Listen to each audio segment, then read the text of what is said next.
So here's how you can easily get WhatsApp link. First of all, you need to open up your WhatsApp application on your phone. So here, I will open my WhatsApp. Once you're in the WhatsApp application, tap on Settings on the bottom right corner. So once you're in the settings, you'll get to see this QR option right beside your name. Just tap on that QR code icon. So you can send this QR code in order to share your profile. But to get the link, you can tap on the share icon on the top right.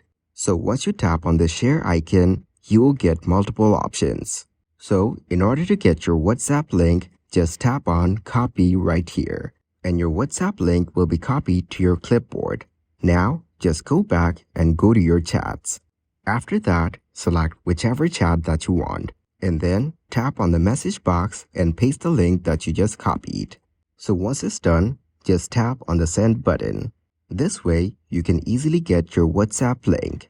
Please subscribe to the channel and like the video if this helps you out.